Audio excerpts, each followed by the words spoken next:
Good morning students, कैसे हैं आप लोग। और आई होप कि आप बहुत अच्छे होंगे।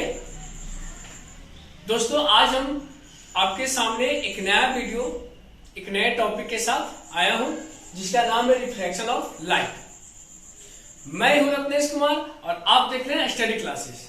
अगर आप हमारे YouTube चैनल पे नए हैं तो प्लीज लाइक सब्सक्राइब जरूर करें और ज्यादा से ज्यादा शेयर करें।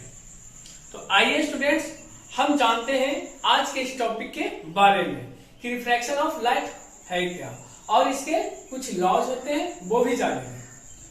तो स्टार्ट करते हैं हम रिफ्रैक्शन ऑफ लाइट से।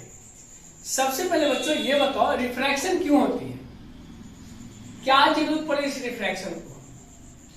रिफ्रैक्शन कुछ भी नहीं है, आपकी आंखों का एक धोखा है। आपके ब्रेन को बेवकूफ बनाया जाता है, यही है रिफ्रैक्शन। बोले सर बेवकूफ कैसे बनते हैं हम? बिल्कुल बनते हैं। रिफ्रैक्शन के अकॉर्डिंग हम किसी वस्तु को देख नहीं पाते हैं, बल्कि उसके इमेज को देखते हैं। यही है रिफ्रैक्शन। जानेंगे इसको कि रिफ्रैक्शन से आखिर होता क्या है और क्यों होती है। तो बच्चों, आप इमेजिन करो कि आप एक स्विमिंग पूल में हो, ठीक है। उस स्विमिंग पूल में आपको पूरे स्विमिंग पूल में अंदर हो, पानी के अंदर, under the water. Under water में आप क्या कर रहे हो? बैठे हुए हो या फिर आप तैर रहे हो, कुछ भी कर रहे हो, स्विमिंग कर रहे हो। पता है बच्चों, उस जगह से अगर आप उड़ती हुई पंछी को देखेंगे, बर्ड्स को देखेंगे, तो उसके बर्ड्स दिखाई नहीं देंगे, वो बर्ड दिखाई नहीं देंगे। एक्चुअली में उसका इमेज दिखाई गया। क्या दिखाई देता है? इमेज। अब सर ऐसा क्यों होता है? सर आपने ये भी देखा होगा, एक ग्लास में पेंसिल रखो, रॉड रखो, कुछ भी रखो, वो मुड़ा हुआ नजर आता है। सर ऐसा क्यों होता है? इस सारी बात को अच्छे से हम जानेंगे। ये रिफ्रैक्शन ऑफ लाइट के अकॉर्डिंग ही होता है, इसी के द्वारा होता है, जो अच्छे से समझेंगे। आपको पता है बच्चों, रेयर क्या होता है, डेंसर क्या होता है? पहले ये दोनों में मतलब समझते हैं। जिसका मॉलिक्यूल दो मीडियम ले लेते हैं और दो मीडियम में एक रेयर मीडियम हो जाएगा और एक डेंसर मीडियम होगा।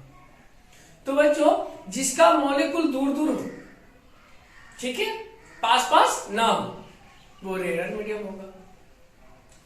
और जिसका मॉलिक्यूल पास पास हो, बिल्कुल आस पास, मतलब दूर है ही नहीं, वो क्या होगा? वो होगा डेंसर मीडियम, क्योंकि उसका डेंसिटी ज्यादा है। ठीक है बच्चों। तो बात यहां आती कि रेयर फ्रैक्शन होता कैसे है, रिफ्रैक्शन होता कैसे है। तो बाबू ध्यान देना, एक अच्छे से एक टॉपिक को लेते हैं। मीडियम दो होनी चाहिए, ठीक है। मीडियम कितनी होनी चाहिए? दो। क्योंकि जब तक मीडियम दो नहीं होगी, लाइट का रिफ्रैक्शन पॉसिबल ही नहीं, ठीक है। तो लाइट का पॉसिबल कब होगी? जब मीडियम दो होगी। तो यू कैन इमेजिन कि एक लाइट आ रही है रेयर मीडियम से, ठीक है, और वो डेंसर मीडियम में जा रही है। रेयर मीडियम से आ रही और डेंसर मीडियम में जा रही। ध्यान से सुनना मेरी बात, ठीक है। तो क्या देखोगे, वहां से जब प्रकाश आती है, लाइट आती है, तो बाउंड्री पर, किसके बाउंड्री पर? रेयर मीडियम और डेंसर मीडियम के बाउंड्रीज पर ही बेंड हो जाती है, मुड़ जाती है वो लाइट।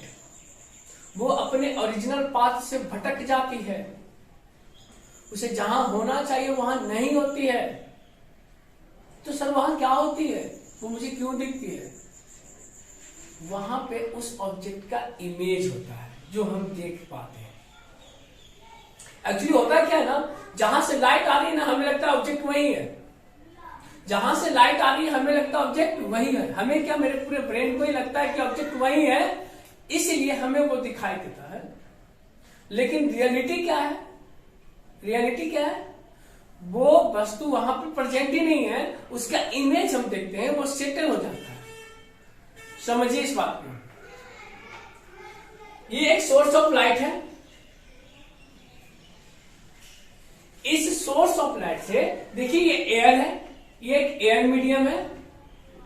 कौन सा मीडियम है बाबू? Air medium. एक ग्लास जो है वो डेंसर मीडियम है, ये डेंसर मीडियम है। तो हुआ क्या, अब गौर से देखना कि एक लाइट, ठीक है, सोर्स ऑफ लाइट से लाइट आ रही है और इस बाउंड्री पे रेयर मीडियम से आती हुई कौन से डेंसर मीडियम में जा रही है। वो जैसे इस बाउंड्री पर पहुंचती है वो क्या होती है, बेंड हो जा रही है। या देखिए क्या हो गई बच्चों, बेंड हो गई, मुड़ गई, अपने ओरिजिनल पाथ से भटक गई। तो इसका ओरिजिनल पाथ क्या होगा, देखो यही इसका ओरिजिनल पाथ है। आप इमेजिन करो कि यहाँ पे ग्लास नहीं है तो ये लाइट तो सीधा पास कर करती, लेकिन क्या ये पास की? नहीं की। क्यों नहीं की? ये क्या हुआ, रेयर मीडियम से कहां पास कर रही है, डेंसर मीडियम में। तो वो लाइट क्या हो रही, बेंड हो जा रही है, अपने ओरिजिनल पाथ से भटक जा रही है। बच्चा ध्यान देना इस बात को, ओरिजिनल पाथ से वो भटक जा रही है। इस पूरे टॉपिक में, इस पूरे चैप्टर में, सॉरी रिफ्रैक्शन ऑफ लाइट के टॉपिक में इस बात को याद रखना है। मोटा मोटी ये बात, मुद्दा ये याद रखना है कि बेंड हो रही है, रेयर से डेंसर में जाएगी तो, या डेंसर से रेयर में जाएगी तो। मीडियम कहीं से कोई पास करे, दो मीडियम में जाएगी तो क्या होगी, रिफ्रैक्शन। हुआ क्या, आप इमेजिन करो कि कोई ऑब्जेक्ट है जो यहां रखा हुआ है और आप यहां से देख रहे हैं, आप यहां से देखने की कोशिश कर रहे हैं। तो इस ऑब्जेक्ट पर जब लाइट पड़ेगी तो तिरछा घूमेगी, आपको क्लियर दिखाई नहीं देगा। या अगर आप उस ग्लास में झांक के देखेंगे तो वो आपको मुड़ा हुआ दिखाई देगा। कैसा दिखाई देगा, मुड़ा हुआ। आपने देखा होगा एक ग्लास है और इस ग्लास में एक पेंसिल ले लो, जब इस पेंसिल को डालोगे तो यहां से ये मुड़कर दिखेगा, जबकि इसका ओरिजिनल पाथ ये होना चाहिए। होना चाहिए या नहीं, बिल्कुल होना चाहिए। क्या वो पेंसिल टूटी हुई नजर आती, क्या वो पेंसिल टूटी हुई एक्चुअली में है, नहीं है। क्या ये लाइट यहां पर रखे ऑब्जेक्ट को दिखा रहा है, नहीं दिखा रहा। वो क्या हो रहा है, ये अपने ओरिजिनल पाथ से, ये ओरिजिनल पाथ है इसका, ओरिजिनल बात समझिए, ओरिजिनल पोजीशन। और ये क्या है, इमेजिनरी। बिल्कुल क्या है, इमेजिनरी। तो आपको क्या फील होगा कि कोई ऑब्जेक्ट जो है वो यहां रखा हुआ है, जो कि रियल नहीं है। ये जो है वो एप्रिएंट इमेज है, एप्रिएंट इमेज, ठीक है, एप्रिएंट इमेज। और ओरिजिनल पोजीशन ये है। आपको जो दिख रहा है, जो इसको बोल सकते हैं नकली बोल सकते हैं इसको, है ना, नकली। हम आसानी से समझो, लिखना नहीं है नकली, बस बता रहा हूं ये नकली। ओरिजिनल तो था ही, लेकिन वो भटक गया। तो बच्चों आई होप कि आपको ये समझ में आया होगा। और फिर से मैं और सारी एग्जांपल्स देता हूं, लेकिन उससे पहले मैं चलता हूं कहां, डिफिनेशन। तो अब बच्चों अब हम पढ़ते हैं रिफ्रैक्शन ऑफ लॉ का क्या कुछ लॉज है, इसके बारे में हम जानेंगे। हमने पिछले बार क्या जाना, अभी से कुछ दिन पहले हमने ये जाना कि कैसे रिफ्रैक्ट होता है, क्यों हमें किसी चीज मुड़ी हुई दिखाई देती है, क्यों पेंसिल टूटा हुआ सीन होता है, क्या हम किसी इमेज को रियलिटी देख पाते हैं, क्या हम सन को भी इमेज रियल देख पाते हैं मॉर्निंग और इवनिंग में, नहीं। ये सारी बात के बाद अब हम आते हैं क्या, लॉ ऑफ रिफ्रैक्शन पे। बच्चों होता क्या है कि जब रेयर मीडियम से कोई लाइट आता है, अब गौर करना, ये रेयर मीडियम है, हम पहले ही बताए थे, जिसका डेंसिटी कम है वो रेयर मीडियम होता है, और जिसका डेंसिटी ज्यादा होता है वो डेंसर मीडियम होता है। तो क्या होता है, बेंड होता है। क्या होता है, बेंड होता है। जब लाइट बेंड होकर के क्या होती है, मुड़ जाती है, अपने ओरिजिनल पाथ से भटक जाती है, तब इसको क्या करते हैं, तो इस नॉर्मल के साथ जो एंगल बनाता है उसे बोलते हैं इंसिडेंस रे या इंसिडेंस एंगल। रे तो है ही, साथ साथ में क्या है, वो एंगल भी है, इंसिडेंस एंगल। और इस आई को हम कह सकते हैं इंसिडेंस एंगल, ठीक है। और इस आर को हम बोल सकते हैं इंसिडेंस, इस आर को हम बोल सकते हैं रिफ्रैक्टिव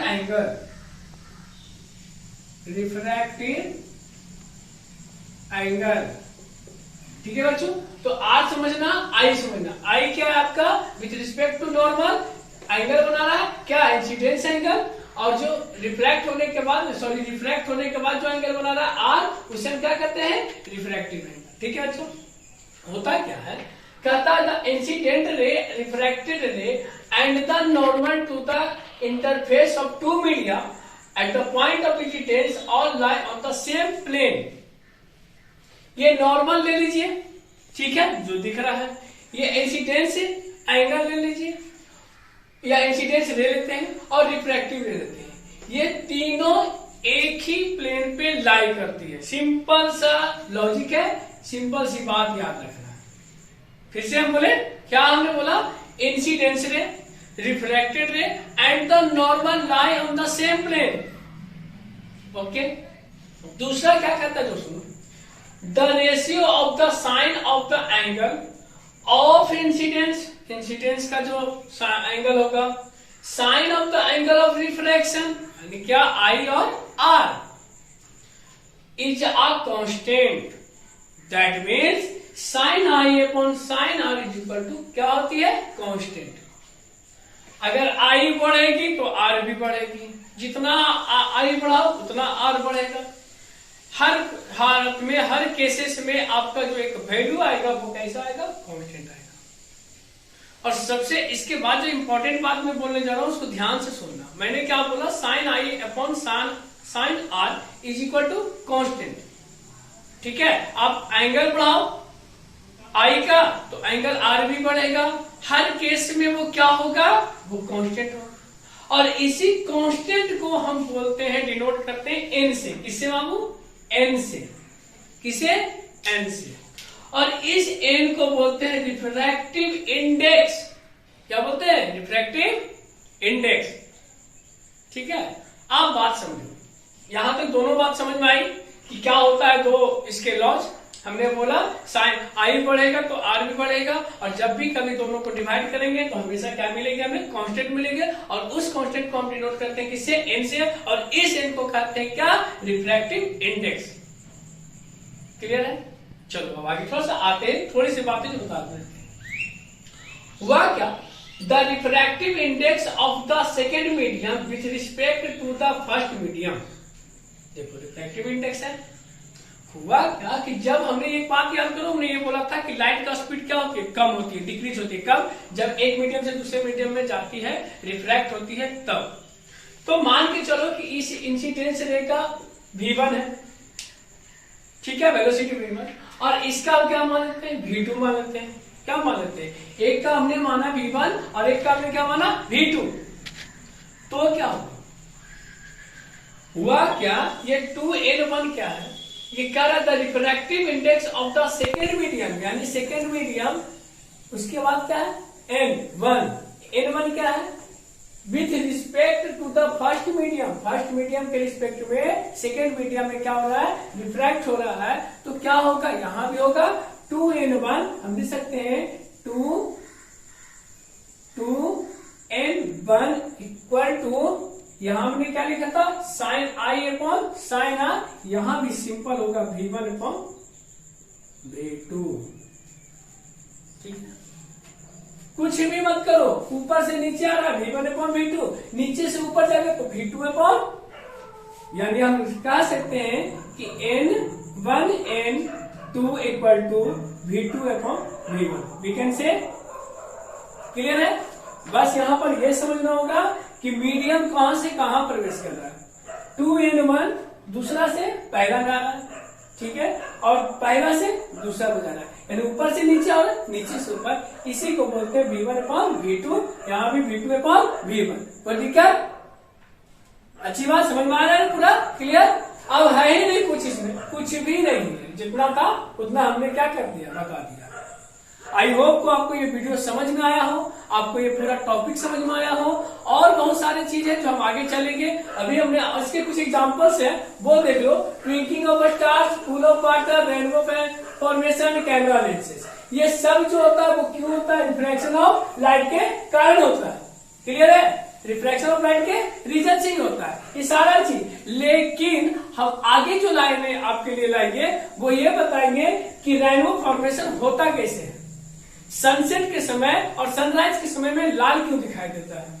ट्विंकिंग ऑफ स्टार्स, क्या सही बात है? ट्विंकल ट्विंकल लिटिल स्टार, क्या स्टार लिटिल है? नहीं। क्या वो ट्विंकिंग करती है? नहीं। दोनों बात ये गलत है। तो ये भी हम जानेंगे। ये पूल ऑफ वाटर क्या होता है, गहराई कम दिखता है, ऐसा क्यों, ये सारा चीज हम जानेंगे नेक्स्ट वीडियो में।